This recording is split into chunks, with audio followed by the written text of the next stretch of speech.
El ateísmo discuros de SS el Papa Pío XII. Pius pp. 12.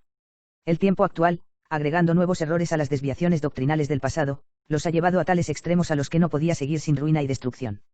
Y ante todo, es cierto que la raíz profunda y última de los males que deploramos en la sociedad moderna, es la negación y el rechazo de una norma de moralidad universal, ya sea en la vida particular o en la vida social de las relaciones internacionales. El desconocimiento de esto, tan difundido en nuestro tiempo, es el olvido de la ley natural, la cual tiene su fundamento en Dios. Creador omnipotente y Padre de todos, supremo y absoluto legislador, omnipotente y justo juez de las acciones humanas. Cuando se reniega de Dios cesa toda la moralidad, se sofoca o al menos se debilita mucho, la voz de la naturaleza, que enseña aún hasta a los paganos y tribus que no han llegado a la civilización, lo que es bueno y lo que es malo, lo que es lícito y lo que es ilícito, y hace sentir la responsabilidad de las propias acciones delante de un juez supremo. Ahora bien, la negación de la base fundamental de la moralidad, tuvo en Europa su raíz original en el desacato de la doctrina de Cristo, del cual la cátedra de San Pedro es depositaria y maestra, doctrina que en un tiempo dio cohesión espiritual a Europa, la cual educada, ennoblecida con la cruz, había llegado a tal grado de progreso civil, que llegó a ser maestra de otros pueblos y otros continentes. Pero alejados del magisterio infalible de la Iglesia, no pocos hermanos llegaron hasta a atacar el dogma central del cristianismo, la divinidad del Salvador, acelerando el proceso de disolución espiritual. Muchos, tal vez, al alejarse de la doctrina de Cristo, no tuvieron plena conciencia al ser engañados por falsos espejismos de frases alucinantes que proclamaban tal separación, como liberación de la esclavitud en la cual se habían siempre encontrado. Ni tuvieron en cuenta las amargas consecuencias del triste trueque de la verdad que libera y el error que esclaviza. Ni pensaron que renunciando a la infinitamente sabia y paterna ley de Dios y a la unificante y elevada doctrina del amor de Cristo, se sometían al arbitrio de una pobre y mutilada sabiduría humana, hablaban de progreso, cuando retrocedían, de acceso a la madurez, cuando caían en la esclavitud, de elevación, cuando se degradaban, no percibían la vanidad de aquel esfuerzo humano por sustituir la ley de Cristo, por cualquier otra cosa que la igualara, se volvieron fatuos en sus razonamientos. Abandonada la fe en Dios y en Cristo, se oscurecieron en las almas las luces de los principios morales, fue socavado el único e insubstituible fundamento de aquella estabilidad y tranquilidad, de aquel orden interno y externo, privado y público, que solo Él es capaz de salvaguardar la prosperidad de los estados. En el vértigo del progreso material, en las victorias del ingenio humano sobre los secretos de la naturaleza y sobre las fuerzas de los elementos de la tierra, de los mares y del cielo, en la contienda por llegar a la cima ya alcanzada por los competidores, en los debates de los procesos audaces, en las conquistas y orgullo de la ciencia, de la industria, de los laboratorios y oficinas, en la avidez por la ganancia y el placer, en la tensión hacia una potencia más temida que disputada, más envidiada que nivelada, en el tumulto de toda vida moderna donde podrá encontrar paz el alma del hombre, naturalmente cristiana. Tal vez en el apego de sí misma. Tal vez en proclamarse señora del universo, envuelta en la niebla de la ilusión que confunde la materia con el espíritu, lo humano con lo divino, lo momentáneo con lo eterno.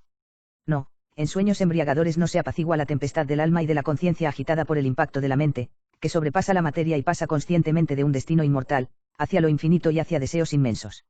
Acercaos a estas almas y preguntadles, os responderán con lenguaje de niño, no de hombre.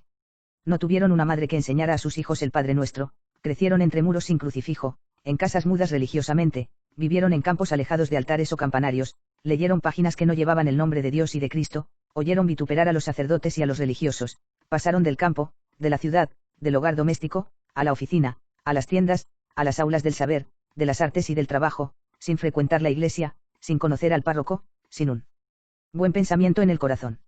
Son almas infelices que no tuvieron durante los peligros de la edad primera, quien los instruyese, guiase, corrigiese, los llamase a la fe y a la piedad, o si lo tuvieron, la indiferencia, la falta de cuidado, el ejemplo de los compañeros, el bullir de la juventud, las distracciones y ocupaciones diarias, obscurecieron la luz de la fe y de la práctica religiosa, les trastornaron el pensamiento y enfriaron las raíces, que como árido tronco se ablandará en la hora de la desventura, o al calor de una palabra amiga y piadosa, o con el helado ocaso de la vida. Demasiado numerosos y notables son los peligros y las incitaciones que amenazan más que nunca, a las almas y a los principios cristianos de fe y de vida. Una multitud desordenada de nuevas y contradictorias opiniones, impresiones y estímulos de tendencias mal evaluadas, excitan a las masas populares, penetran aún en aquellos que dóciles en tiempos más tranquilos, para dejarse dirigir e iluminar por sabias y límpidas normas, le imponen a la conciencia cristiana, una continua e indefensa vigilancia para permanecer fiel a su rectitud y vocación. Atraídos en el vertiginoso y apasionado remolino de los acontecimientos, muy a menudo las mentes corren el peligro de tener obscurecida y debilitada la facultad de juzgar, según los puros dictámenes de la ley divina. Y sin embargo, el cristianismo, fuerte en su fe, intrépido en su propio deber, se debe encontrar siempre listo a participar en los acontecimientos y sacrificios cotidianos, y no menos solícito y pronto a rehusar y rechazar los errores, de manera que cuanto más ve las tinieblas de la incredulidad y del mal avanzar, más valeroso y pronto, aun en medio de la prueba, es necesario que se muestre, a fin de hacer resplandecer la luz de Cristo, guía de los errantes, escolta y directora hacia un regreso al patrimonio espiritual, abandonado y olvidado de tantos. Firme contra las intrigas de los demás, caminará y avanzará sin desviarse en la noche de la niebla terrena, pero dirigirá siempre su mirada hacia las estrellas radiantes en el firmamento de la eternidad, fin consolador y premio de su esperanza. Cuanto más duros y graves sean los sacrificios exigidos a la humanidad, más vigorosa se nutrirá y se alimentará en el espíritu la fuerza del precepto divino del amor, y la avidez y el ansia de hacerse guía de la acción y de la intención. No se doblegará ni caerá pusilánime ante la aspereza de los campos, aun cuando los peligros parezcan cerrar todo camino de escape, en esos mismos peligros sentirá crecer la fuerza necesaria a la grandeza de su misión. Y si el espíritu soberbio de un materialismo ateo le hace la pregunta, ubi est spes tua, entonces, sin miedo del presente ni del futuro, contestará como los justos de la antigüedad, nolite ita loci, cuniam fili sanctorum sumus et vitam iam spectamus, quam Deius daturus est his, qui fidem suam nunquam mutant habeo. La fe y la fidelidad inmutable hacia Dios, es el fundamento de la esperanza de los héroes cristianos, de aquella esperanza que no humilla.